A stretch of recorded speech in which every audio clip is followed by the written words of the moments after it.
And we're live. So good afternoon and welcome to the latest edition of Ask Me Anything on Broadband.money. My name is Scott Dinsmore. I'm the Vice President of Tribal Relations here at Broadband.money and Ready.net. I also co-chair my own tribe, the Pakanyani Maidu Strawberry Valley Rancheria. It's located in Northern California.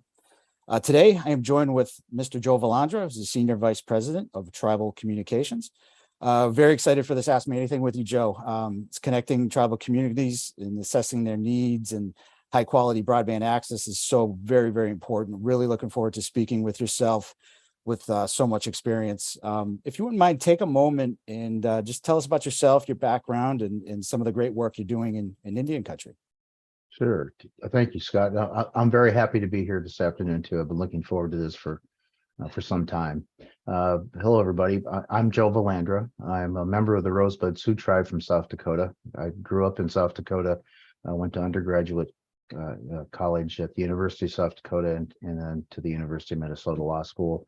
I've lived and worked around Washington, D.C. now for the last 20 years and have worked in Indian country for almost double that. I hate to give away my age, but almost 40 years, over 35 years working in various aspects of Indian country, mostly with economic development, some in Indian gaming. In fact, quite a long career in Indian gaming, but also worked in 8A contracting and other kinds of developments for tribes, and have had an interest in broadband for over a decade.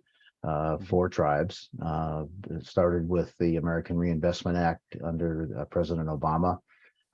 Put together 5 different projects with 5 different tribes to try to bring broadband to Indian country back then. Unfortunately, those projects weren't funded, and the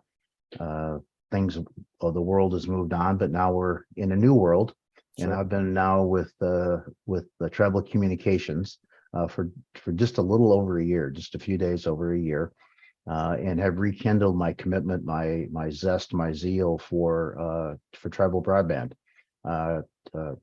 Tribal Communications is native owned. Where our mission and our goal, our whole vision is to facilitate bringing high speed broadband to all of Indian country, with all of the attendant benefits that come with that. We'll talk more about that, but the economic development opportunities, better healthcare, better education, and just a better overall ability to communicate and positively impact lives and livelihoods in Indian country. So, in less than 10,000 words, I hope that's a good start. No, that's perfect. Thank you, Joe. If we could just kind of kick us off, I want to unpack the something that you had just brought up with respect to healthcare, education, and economic opportunity, because you and we've talked to I don't know how many tribes, countless tribes right now as of today across this country in Alaska, and those are 3 items that circulate quite a bit now. From my perspective, obviously healthcare kind of equates to telehealth in this context, having that broadband access, and I'm thinking of a tribe that I've communicated with quite a bit up in the Northwest, very remote, really no discernible internet access to speak of. And for those folks, it was a couple-hour trip into the city to maybe or maybe not see a doctor. And in some cases, they wouldn't see anybody and have to drive home. So I'm just from your own, discussions and things of that nature, I'm wondering, how important is that telehealth access? I don't think it can be overemphasized. I mean, that was part of the motivation 10 years ago. It unfortunately continues to be the same motivation today. The story you just told, Scott, isn't unusual in Indian country, where most reservations are remote, have an hour's long trip to a city center of some kind, a regional healthcare center. Even if there is an IHS hospital or IHS clinic on the reservation, they often can't handle emergency situations, certainly most kinds of surgery and those kinds of things. So people do have to travel. I mean, my home reservation is a good example of that. A similar story. That's 2 hours plus to a hospital, to a major hospital from Rosebud. and it negatively impacts healthcare.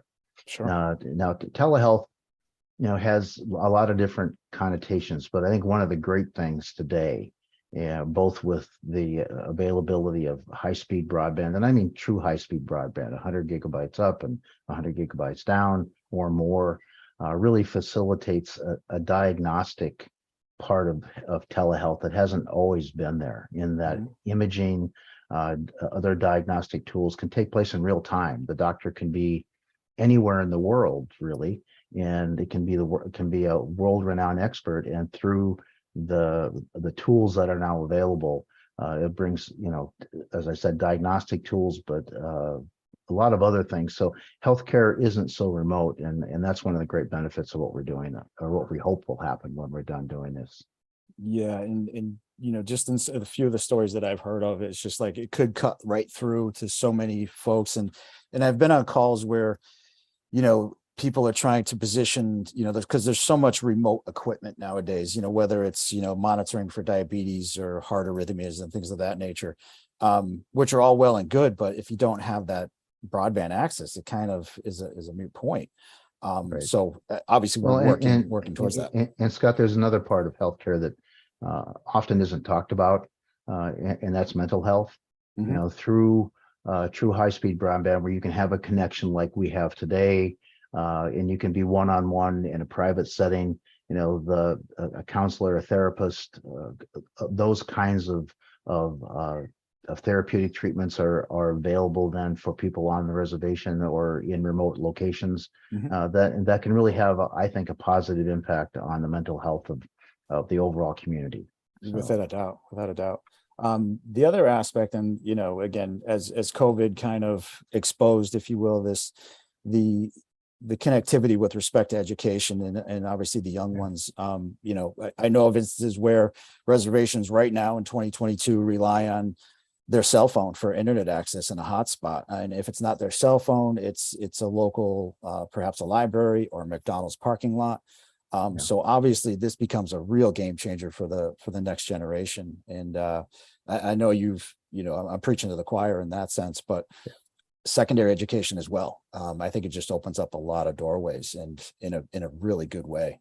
Well, yeah, I mean, you've hit the highlights of keeping when there's a health crisis like we're just coming out of, we hope, and or other kinds of natural disasters, or you're just a long way from an educational hub. High-speed broadband with the right connections can get you a college education, can get you certified to do a lot of other things, and thereby improving your life, improving the community's life, and making sure that the livelihood of the community, which is their health and their education, are taken care of at a foundational level. And it's very important. Fundamental, absolutely. Important. Yeah. And then the third leg is obviously the economic opportunity. If you can kind of give me your perspective on what it would mean economically to a reservation that has had little or no access at all to the internet. What's, in your words, what does that mean? Well, it will be revolutionary, I guess, in many ways.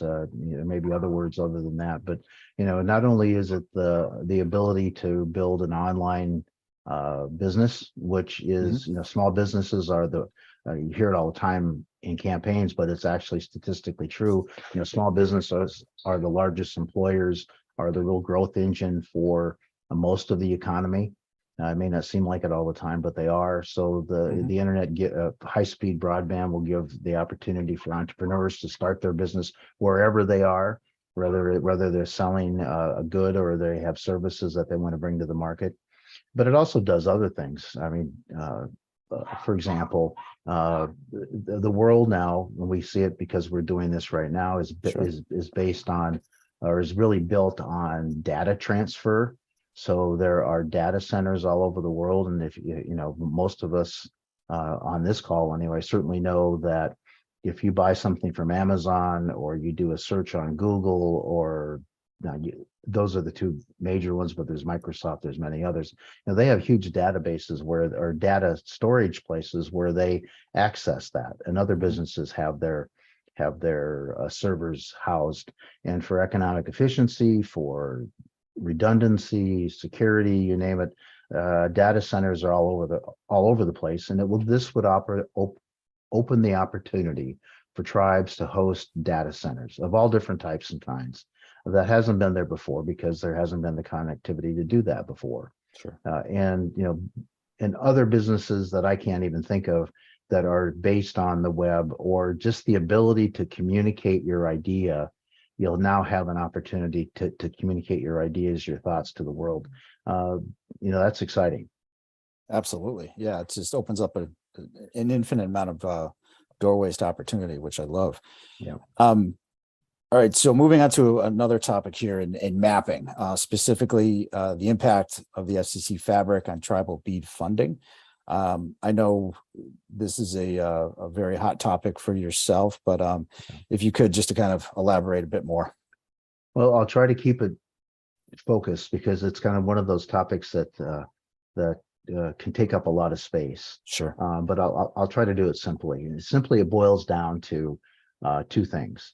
In the laws that were passed by Congress that created the funding for the current broadband opportunities in Indian country that are administered by the NTIA. The NTIA, let's just pick out the biggest program, the BEAD program, that has $42.5 billion to disperse.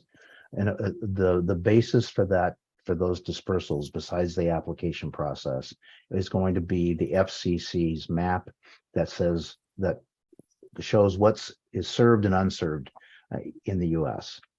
That map is built up primarily on reports from existing providers. They call it a 477 report, and the FCC puts that all together, shows on their map what the service providers indicate as served or unserved areas, and that is the map that has been used for years, but now it takes on more importance for Indian country because those allocations will definitely impact how much money is available for tribes through programs other than the tribal set aside. And we're going to leave that in a separate topic. All right, now you say, okay, that's a little bit technical. And it is, but the FCC is gathering data now, and they're not calling it mapping anymore. They're calling it a fabric. It's kind of a modern term because the seamless web is a fabric or something like that. But those maps that the NTIA must by law use to allocate its funds based on the applications will have a negative impact on tribes because historically, not only have people smarter than me showing that those FCC maps are up to 70% inaccurate. When it comes to tribes are by and large, if you see those maps, left out. They're just kind of a hole in the map, which is assumed to be unserved, underserved, or in many cases, and I'm not accusing anyone here, but in many cases, the provider that may be in a tribal area reports speeds and service from its best location. So it appears that there is service or that it's not underserved, that there's adequate service when there's really not. And there's no audit process. There's no way to dispute that. So as a result, as I'll say, when the funds are allocated from NTI to the states, there's going to be gaps. And from Indian country's point of view, it's going to leave a lot of Indian country out. Now, luckily, Scott, there is a way for Indian country to react to this, besides being indignant or angry about it. You can be those things too. But under the law, the states also have to create their own maps, separate and apart from the FCC. Now, they're going to use the FCC fabric as a starting point, but under NTI's regulations, they have mandated that states create their own served and unserved areas on their maps. So some states are conducting their own surveys, some aren't, but that's where the opportunity for tribes comes in to play a role in gathering that data, providing data to the states, so the tribes are more certain to be included in the state maps, which means that when the state reallocates whatever money it gets from NTAI, that it will be based on a more fair mapping. Sure.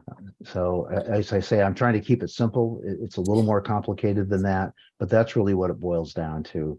if tribes are not aware of this, they need to be. And I've been advocating for this for a while, as you know, and I'm going to continue to get on top of my soapbox every chance I get to bring this up. But there are things that tribes can do to help with this. And I'll talk about one of the solutions later, but I'll stop right now, Scott, so you can Well, that kind of pivots us into, what we've been calling tribal data sovereignty. And, there's a lot of discussion about determination. And, I've been a part of calls, listening in on a variety of different conference calls in, the tribal sector, if you will.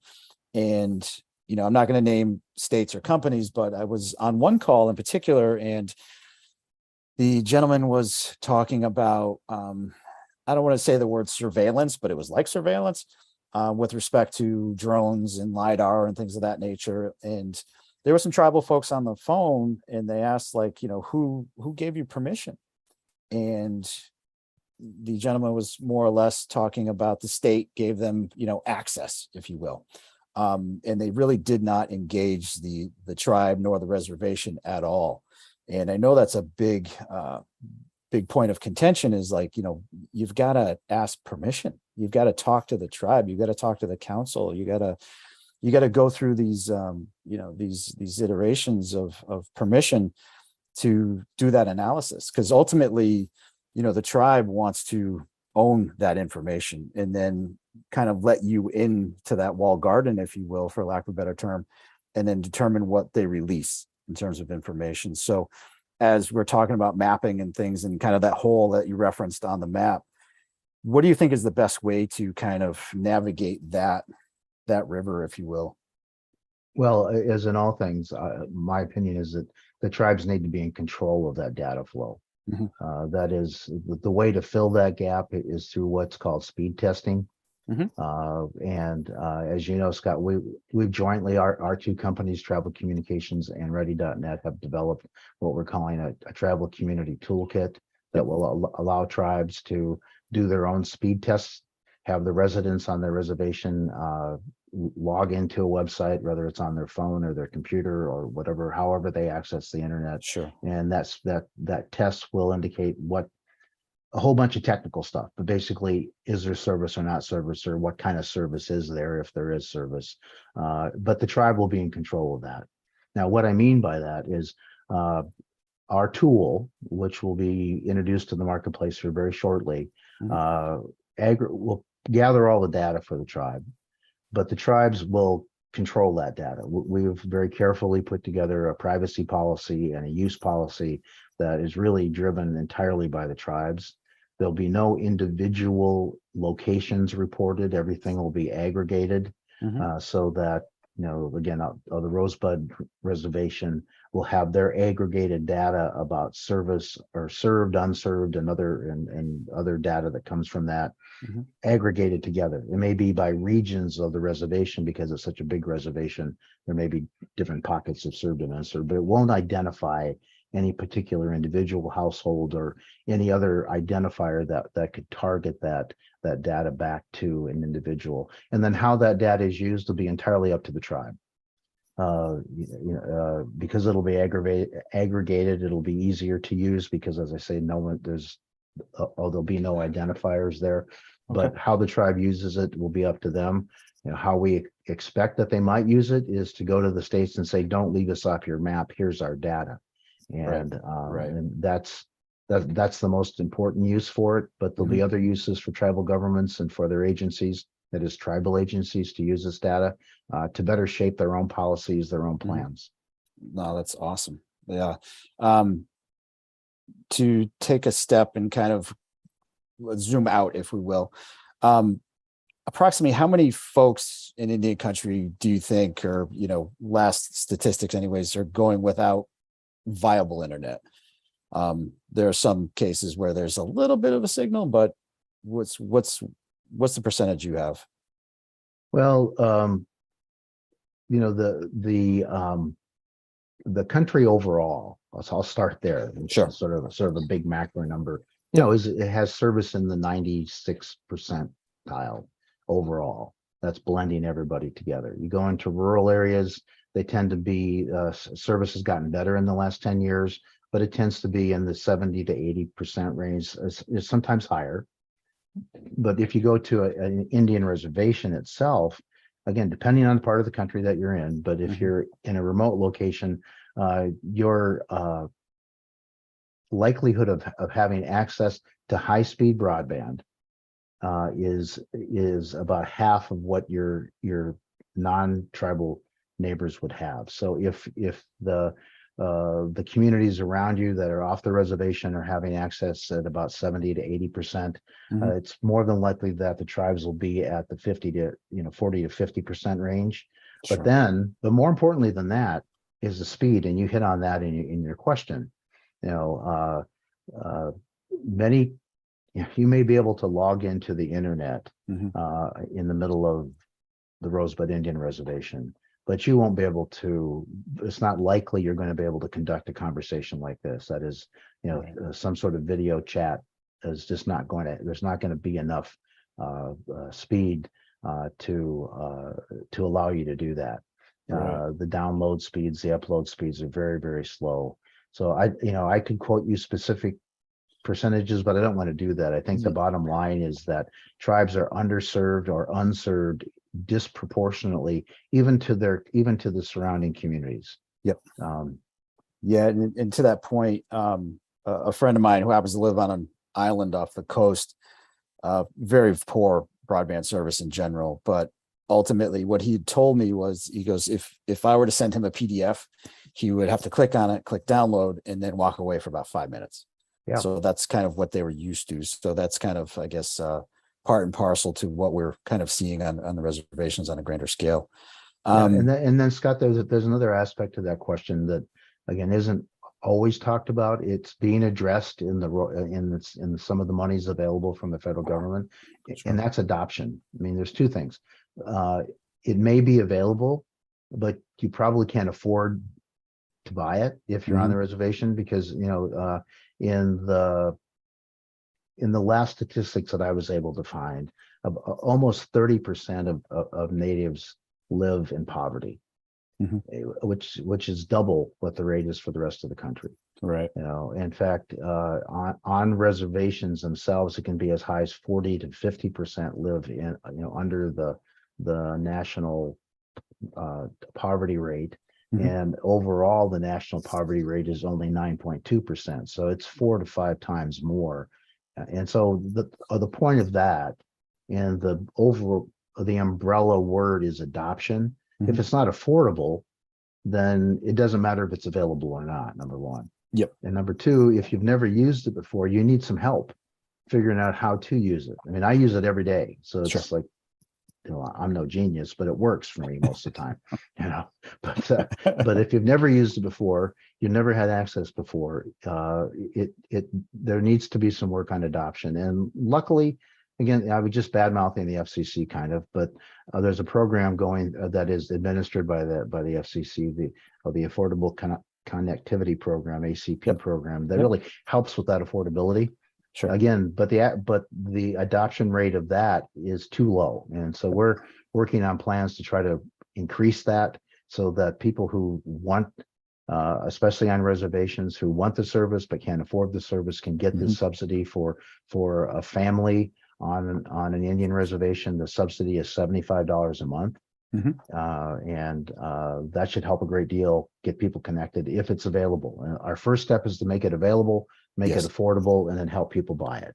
And then there's one other component there too. If you do qualify, you get $100 towards some sort of piece of equipment. Now, $100 is not going to buy you the nicest laptop or computer out there. However, through other programs, you may be able to get an iPad or something of that nature. But it's a nice ancillary benefit. And I'm glad you brought that up. That's awesome. And it goes back to looking back at COVID again. Even if high-speed broadband had been available, and it wasn't, if you didn't have a device to connect to it, your kids still couldn't go to school. So it's important that through the $100, and you're right, there are other programs to help with adoption. There are companies that are making special provisions so that families can get at least an iPad or some type of laptop, so that connectivity is there. So let's hope it never happens again. But if there's another health emergency and you have to Sure. stay home, Sure. not only do you have high-speed broadband now, but you have a device to connect to it. You have the equipment, right? Yeah. Okay, so before we dive into, because there's been questions posed by the audience that I made some notes on, but before we dive there, I want to talk a little bit first about tribal ISPs and tribal consortiums. Again, back to self-determination, and you kind of, if the money that's coming through the pipeline here allows a tribe to kind of begin the process of creating an ISP. Now, some tribes are way ahead of the curve. And you and I both know of a few of them where they already have an ISP and they have a fixed wireless kind of solution. Now they're looking at fiber solutions. But, I want to get your thoughts in terms of the creation of that tribal ISP and kind of how it dovetails into that self-determination. Sure, be happy to talk about that. I think I will say one of the reasons I'm involved with tribal communications is our goal, my goal, we share a goal, is to create a future for tribes when it comes to broadband and technology that they control. One of the ways to control that, after all this investment is said and done, is to be in charge of your own internet service provider. Own it 100%, partner with someone, but have control over it. Without that long-term vision of controlling how the service is provided, how it's priced, how technology is addressed for tribes going forward, the vision of technological sovereignty for tribes won't be met. This is an opportunity right now for tribes to take into account all those factors and see if an ISP is right for them. I mean, they may have a great service provider that they have a great relationship with right now. Fantastic.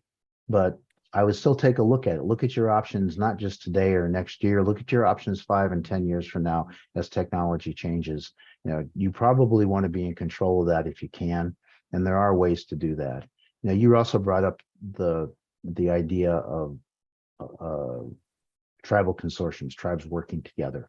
Yes. Now, even though there's a lot of money out there, there's a set aside of $3 billion for tribes to begin to bridge the digital divide, pull fiber, connect homes, which is a lot of money, but it's not nearly enough.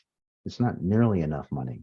And this is one of those industries that the economies of scale there's great benefit to it. So the larger your network, the more people connected to your network, the more cost effective you can be in providing that service. I mean, AT&T, Verizon, I mean, look at those models, although I wouldn't want to necessarily use those as examples for tribes, but just the example of scale is there.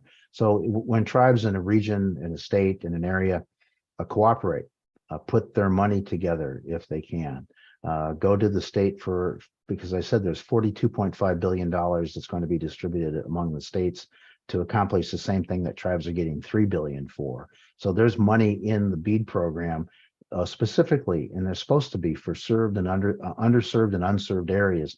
Tribes in many states are the areas, so they can supplement whatever amount they're getting from NTI, if any, by getting money from the state, and by working together. 2 or more tribes working together, you're going to create the economies of scale that I had mentioned. You're going to leverage your political connections. You're going to create a network that is really sustainable for the long run, and it will benefit the entire region, not just the tribal areas, not just Indian country, but all the communities surrounding it. And we know that as everybody benefits around you, it's a bigger benefit. So I'm an advocate of tribes looking seriously at forming consortiums to work together, in particular to get as much of the BEAD money from the state they're in as they possibly can.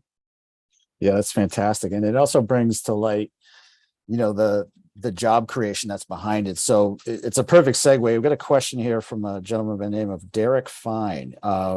Where are the labor education gaps, if any? So that, in my mind, that brings to light the subject of, technical training, because there's going to be a need from everybody from customer service to line splicers to people on the poles to, operations center folks. Like, there's just so many opportunities baked in here. And I'd love to get your take on that. Yeah, I mean, as travel communications has been thinking about the future, not, one of the glaring deficiencies for the whole industry, for the whole telecommunications industry, is the lack of trained people at all the levels you talked about, from Right. customer service to service technicians, maintenance technicians, people who splice the wires, people who dig the ditches to put the cable in and then know how to maintain that. Software. Yeah. There's a huge uh, deficiency in the number of people available, and you can imagine, if that's true for the industry overall, it's particularly acute for tribes. And because our goal is for tribes to own and operate long-term these networks, they need to begin now to find the people who want to be trained and train them today. Start today. Don't wait till tomorrow, because that's how fast this is going to be upon us. Now you say, how do we do that? Well, there are workforce development programs provided for in some of the government funding that's coming out today. There are other programs through, if you're a service vet, there are programs that will help train service vets to do this. In fact, there's specific companies that do that. We're partnered with one of those companies, so they can help us learn how to bring this workforce development to Indian country. So there is a need. It's a great question. We're putting together our piece of the puzzle, but we won't solve the whole problem. We need others to think about this and ways to get tribal people trained so they can work at home, be at home, service the networks that are being built. And that's another form of economic development that will pay dividends into the future. Absolutely. Got another question here, hot off the press, from Shane Cannon. Is it your understanding that the ACP subsidy could apply for bundled services to include video, make television more affordable, similar to cable subsidy? So what are your thoughts on that, Joe? If you need me to repeat it, I can. That's not my understanding. My understanding, it's specifically for broadband service, but I have to say that I didn't look into it from that point of view. I was looking at it purely from the broadband standpoint. So it's possible, but I don't know that. And I guess it would depend on how the bundle is constructed. Right. That's what I think. If the bundle is constructed with broadband being the primary component and other things are wrapped around it, then perhaps it would apply. And it really depends too. It's on a provider by provider basis. So if the provider of your broadband is not your provider of your television service or your phone service, then that wouldn't apply. So I know that's not a very satisfying answer. I'll tell you, I'll look into it more and look for a posting on broadband.money in particular in the travel community, and I'll try to get a better answer if there is one. Awesome. Thank you, Joe. Another question here from Adam Puckett. How does tribal communications help solve the two-sided marketplace problem of connecting tribes who want their communities connected but don't know where to start, to operators who want to build networks for tribal communities but don't know where to start? So we're trying to bring together two worlds here. Yeah, well, that's how Indian country works. That's how service is provided today in that two-sided marketplace. In that, in many places, there's some statistics from the FCC now, at least in their preliminary mapping. You can take it for what it's worth, but that there is only one provider in many tribal areas. Sometimes there's two, and again, generalizing. I'm not saying this is always the case, but in many cases, the service provider that's there when there's only one has not been probably the most attentive service provider to the community. So you start with kind of as you say, two-sided. You're standing across the table or across the river from each other, yelling at each other. How do we get along? And yet you haven't really tried to build a bridge across the river. Right. That's a great analogy. So how do you start that?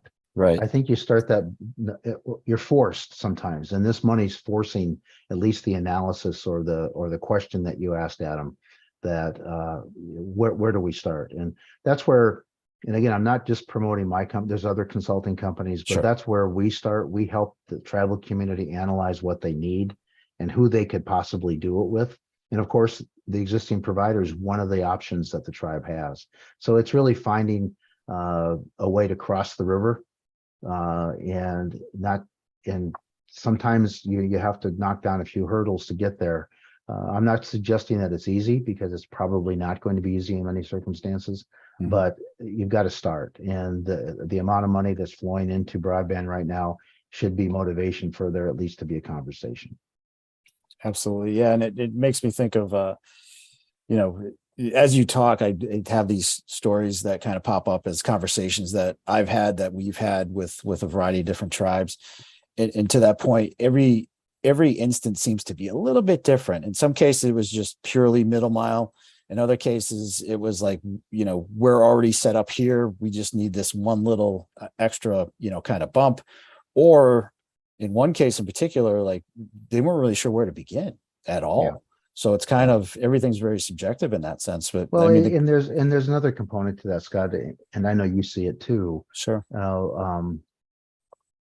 Due to COVID primarily, but also the great need overall, you know, there a lot of money came into Indian country in the last 3 years. Just a tremendous amount of money and programs. And you know, tribes are small governments, but they are governments. They're sovereign governments. Sure. That Yep. they make their own decisions, but they're under resourced right now. That meaning not money wise necessarily, but to have the staff and expertise to help them figure out what to do next. What, you know, like as the question implies, and as you just said, Scott, where do I start? And that's where, you know, companies like ours come into play, that we help tribes find a place to start. And then if we're lucky, we're able to give them some direction so that they move in their best interest wherever they decide to go. But that's the lack of resources, meaning staff and expertise, is a real issue for most of Indian country, and that's why we're here trying to bridge some of that gap. Absolutely. Now, Jace Wilson asked about what unique challenges do tribes face, and how does tribal communications help tribes solve them? Now, we definitely touched upon a number of them, but does any particular challenge stand out in your head, in your mind, with respect to the conversations you've had? I just mentioned about about the lack of resource in any country. That's probably unique, but I think a lot of small communities that have gotten money for are seeing the opportunity to get government money to build up broadband, or other things are facing some of that too. But tribes are more unique that way. But I think the unique challenge is many misperceptions about tribes, what they are, who they are, how they govern themselves, how are they different from me. Those are things that are not unique to today's challenge with broadband, but they're the unique challenge tribes have faced forever. Yep. And that continues to today. I mean, that was certainly the case back when I was working on Indian gaming projects. As well, how do we work with these tribes? Well, you work with them by treating them with respect, just as you want to be treated with respect. But I think that's probably by far the most unique challenge that tribes have, is just not many people understand who, what, where, and why tribes are. And you know, that's a communication issue that certainly I work on, or try to work on every day myself, through how I conduct myself and how I talk to people. But that Jace, I would say that's the biggest challenge of all. Sure. And we definitely hit some artery here. The questions are coming in fast and furious, which is great to see. So thank you everybody for doing that. I'm going to bring up this next question because I've heard it in different iterations here. Drew Clark, do you see fiber or wireless solutions as the primary opportunity for tribal broadband? And subsequently, how will fiber and wireless work together or conflict? Well, I think they're the same solution. They're one and the same in my view. You can't have successful wireless deployment without fiber in the ground, without the backhaul, without the redundancy that a fiber brings. So I think fiber will enhance a wireless rollout. In my mind, if you're looking at it as one or the other, you're not looking at it properly, because technology, as we know, 5G, and there's already talk of 6G, 7G, 8G. I'm going to be dead before the 8G comes out, probably. Me too. But that's going to be, and is becoming, the fastest and most mobile way to deliver internet connections, because the technology allows I'm not going to get into it allows for faster speeds to transfer more data. I'm not, Yes. I was going to get into a technical term and that would have been stupid. So I'm not going to do that. But without fiber in the ground, that's impossible to happen. Sure. So I don't see them as being an either or. I see them being complementary. Mhm. One may come a little bit before, like what comes first, the cart or the horse? Well, the horse is going to come first. The heavy duty lifting is going to be done by fiber because Mhm. that's the highway that carries all the resources. But then what plugs into that resource? One of the things is certainly wireless, and Mhm. as time rolls out, we're going to see more and more mobility solutions, and that's going to be all over the country. If we get as much fiber in the ground as we can, it's going to be everywhere. It'll even be on Rosebud, and I look forward to that day. That's awesome. Let's see. I'm grabbing a question here on the fly from Scott Woods. Local and tribal coordination is required under the BEAD and digital equity programs. What are best practices that state broadband offices should consider or conduct in outreach to tribal lands, and Indian country in general? That's a So, great question, Scott. And first and foremost, reach out. I Mhm. mean, I know that sounds fundamental, but Scott Dinsmore, you and I have been on some calls where we've actually heard state broadband directors say they're not going to talk to the tribes. Right. And it doesn't make any sense for two reasons. If you have tribes in your state, you need to talk to them. They're probably the most underserved group in your state, probably. But secondly, under the BEAD program, you have to have as part of your application a plan to deal to how you're going to address served and underserved populations without talking to them. It's all theoretical. And Mhm. certainly those populations want to talk to you. So number one, as flippant as it sounds, it's true. Talk to them. Develop a dialogue. In many states or regions, tribes have groups. There's tribal chairmen associations. There's other kinds of things like that. If you don't know how else to talk to them, make a contact there. And you can do that. They'll be open to it. They want to talk to you, and opening that dialogue may at first be a little bit herky-jerky and painful for both of you, but in the long run, it's going to benefit everybody involved. Yeah, and that's something I've wondered, like, why not reach out to the tribe? Now, granted, there's whatever history or political, components may be involved, but you know, I always use the analogy, like, we got to get everybody paddling in the same direction. It's the only way we're going to be able to move forward with any of this stuff. So, thank you for that answer, Scott. Thank you for the question. Jumping to another question here from Anne Marie Lanesy, and I apologize if I mispronounced your last name. In regard to workforce development programs for digital upskilling and training for tech sector jobs, do you know of any innovative or notable projects currently underway specifically within Indian country or other rural communities? Well, I don't know if the programs I know if you call them innovative, but there certainly are several handfuls. As I said, focused on veterans, focused on other disadvantaged groups within the disadvantaged groups of tribal members.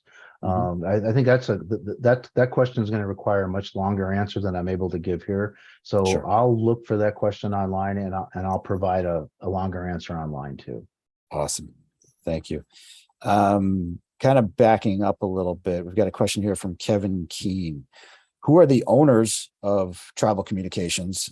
Is it just a tribe or also individuals? I know the answer to this, but I'll let you address. It's a group of individuals. It's not owned by a tribe. It's owned by a group of individuals, and they're from various tribes. Sure. Let's see. I'm going to grab a question here from Benjamin Kahn. What do you think are some common misconceptions people in the industry have about serving tribal regions? Do you think these misconceptions have contributed to many tribal areas going unserved, underserved? And what are some of the factors contributing to tribal areas' overall lack of broadband service? So I guess to back up, what are some common misconceptions that you've heard, with working with tribal regions? Oh gosh. Well, I know there's a lot, but yeah, there are a lot. I think one of one of the primary ones is about uh, tribal sovereignty, tribal jurisdiction, being subject to tribal laws and regulations. There's because there's a misperception about what that means. There's kind of a fear of it. Mhm. And so it's inhibited some people from wanting to do business or understanding how to do business in Indian country. I think that's probably one of the really big ones. And to the rest of the question, in order to provide the service that's needed, you have to make a capital investment, and usually a very large capital investment to pull fiber. I guess that's what they call it. Pull fiber to a region. These days we're hearing a range this is per mile Mhm. of $75,000 to $400,000 per Mhm. mile Mhm. to pull the cable or to bury the cable underground, and not a whole lot less than that if you just hang it from a pole. So it's an expensive proposition, and it's always been a pretty expensive proposition. Those prices are a little higher today than they were 10 years ago because of supply chain issues, inflation, a few other things, but it's always been expensive. So it's not because the population densities in Indian country tend to be fairly small, and therefore it hasn't been a good economic investment for many people or many companies to make that investment. Now with the government money that's out there, there is an opportunity to do that for much less uh, private capital, and make those network investments more economical. I mean, I'm sounding like an investment banker here, but that is part of the reason why it's taken why many tribal regions, maybe most, have not had have not had the investment in them that they should. Gotcha. Thank you for that. Let's see. I think another one just popped up. Okay, we've got one from Jill. I think the last name is Coney. And Jill, I apologize if I just mangled the pronunciation of your last name. With this historic upfront funding, build it all with fiber, it is more cost efficient for the 30-year outlook. It will save you money in the long run. So I think she's kind of reiterating Yeah, the fiber fact there. yeah, So Jill, thank you for that. yeah. One of the questions, this is also from Benjamin Kahn. For groups looking to partner with tribal organizations, what are best practices in your mind should they engage in to ensure they are building trust and respecting the sovereignty and priorities of tribal groups and not exploiting vulnerable populations? Now, I have stories, you have stories. We were up in Alaska back in June at a conference, and we heard that circulated in that. So this was the National Congress of American Indian Conference held in Anchorage. And we heard stories in the room of companies kind of coming in and for lack of a better term, kind of acting like sharks, if you will. So everybody's kind of, looking out for, each other in that regard, which is a very common practice in Indian country. But ultimately, how does a tribe kind of galvanize itself against that? But also, what's a way for a company to engage? I know we talked about the state broadband office a bit ago, but what methodology or pathway should a company kind of walk down if trying to engage a tribe? Well, I think you hit on some of the high points in terms of history, that tribes have historically, again, generally been exploited.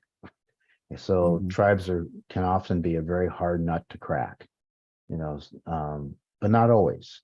And it really is going to be you come to a tribe with an open, honest, transparent, verifiable background that they can investigate if they want to, and then you build trust from there.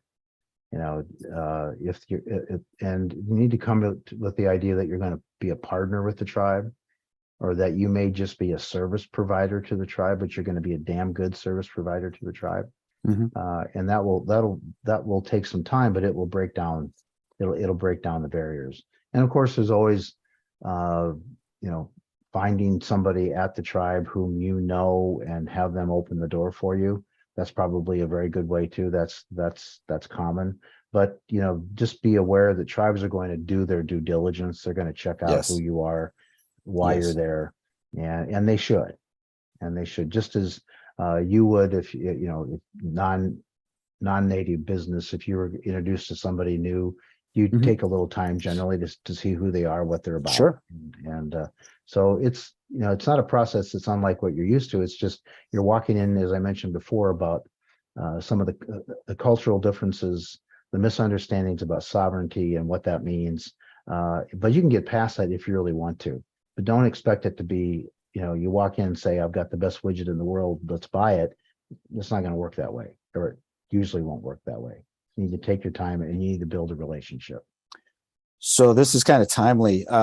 This came up during a panel today with Shelby. So schools, health, and libraries broadband, AnchorNet's 2022. So Ernie Rasmussen, I don't know if you've ever spoken with Ernie. I had a quick exchange with Ernie on, it was actually on Twitter.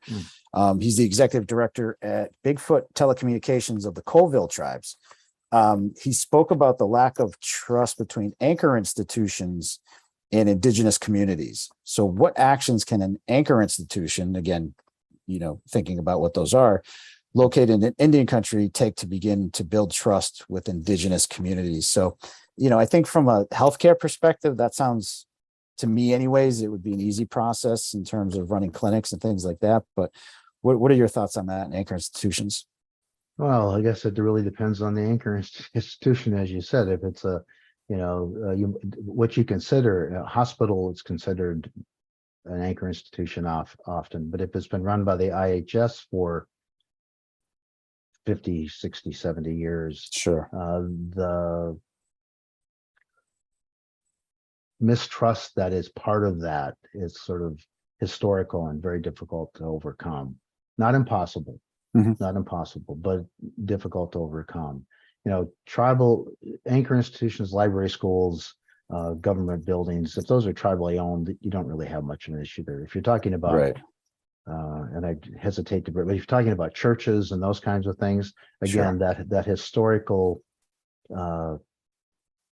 overhang that's there may be very difficult to overcome. So I don't, you know, and the obligation to overcome it Mhm.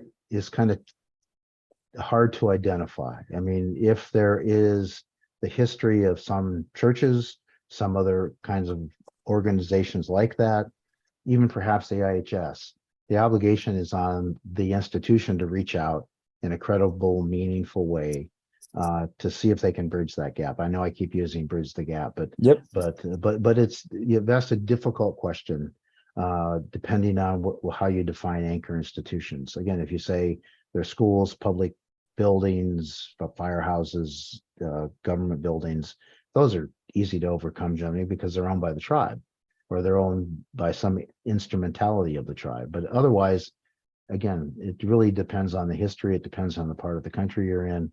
So I don't have a good answer. I just have that to say. Yeah, understood. And you know, obviously we're only a few generations away from, you know, government schools and things of that nature. So my great grandmother falls into that category, as she was, you know, a child and you know, had to go to a government school. So with that kind of historical reference point, you can see where, you know, having trust in some of these institutions might come Yeah. up into discussion. Yeah. Another question here. This is related to grants. Are tribal broadband grants limited to the tribe that has primary responsibility for a tribal area, or can other broadband providers, either from another tribe or non-tribal, seek to offer broadband in a given tribal area? Well, that's the model we have right now. There you go. Many of the providers have been providing service in tribal areas as a non-tribal entity, as a non-tribally owned entity, and you know, there's the history speaks for itself. Sometimes it's good, sometimes it's not, and a lot of times it's in the middle. These set aside grants right now are actually or the $3 billion focused on Indian country, along with the BEAD money and the digital equity and the middle mile money, are meant to disrupt the industry a bit, so that current service providers, if they're not able to provide the service that the community demands, deserves, needs for the future, then this money helps, as we talked before, about the capital investment in order to get past that hurdle where you don't need private capital or as much private capital to build this out. So I guess what I'm trying to say is that model exists today.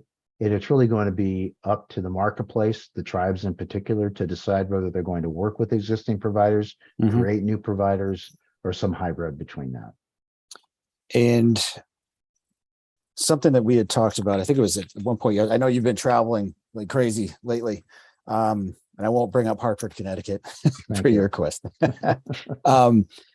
And whether or not, I don't know that it's been made completely. We were talking about the National Tribal Broadband Grant that is due on when I think October 17th, if I'm not mistaken. Yes. Is that something that we can kind of discuss in a segment like this? Because I know you did some work there. Well, I have, and the grant is coming from the Bureau of Indian Affairs. It's a planning grant. It ranges from $100,000 to maybe as much as $150,000, depending on how many applications they have. And it's my understanding, although I haven't seen the notice yet, but I was informed yesterday that the BA is going to grant an extension of the deadline. Awesome. Maybe up to 30 days, but watch for the postings that we make. And as soon as we have verification of that, we'll post it. But I wouldn't tell you to take a deep breath if you're in the midst of preparing your application. Keep working, like the deadline's the 17th, but I'm pretty sure that it's been extended. Yeah, and I think that kind of brings up, this is part and parcel with the ACP program, where it's been out there for quite a while, but we just don't see a lot of uptick of usage. And in this particular grant, and again, this is, for those feasibility studies to be, prepared and set up on reservations, we just don't seem to see a lot of usage. So in your mind, why is that? How come there's not more people leveraging and, because it's so difficult to apply. There you go. Right now, the only way to apply is through the FCC website, which is difficult. If you've tried it, you'll find it very frustrating and difficult. And if you have an ISP that says, sending you an ad and says, click here to apply for the ACP. Well, when you click on their link, they're taking you to the FCC link and you get frozen out. So I know the FCC is trying to work on that.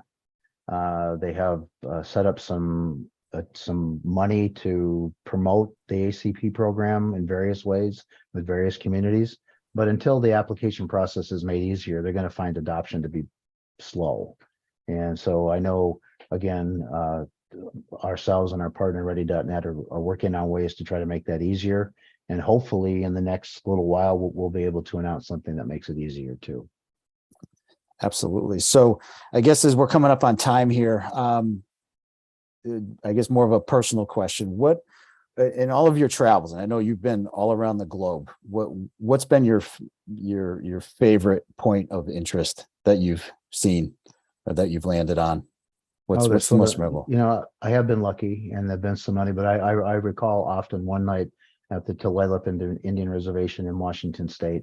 It was salmon season, and there were a group of people there. They built a fire and cooked the salmon on the open fire in this beautiful open area.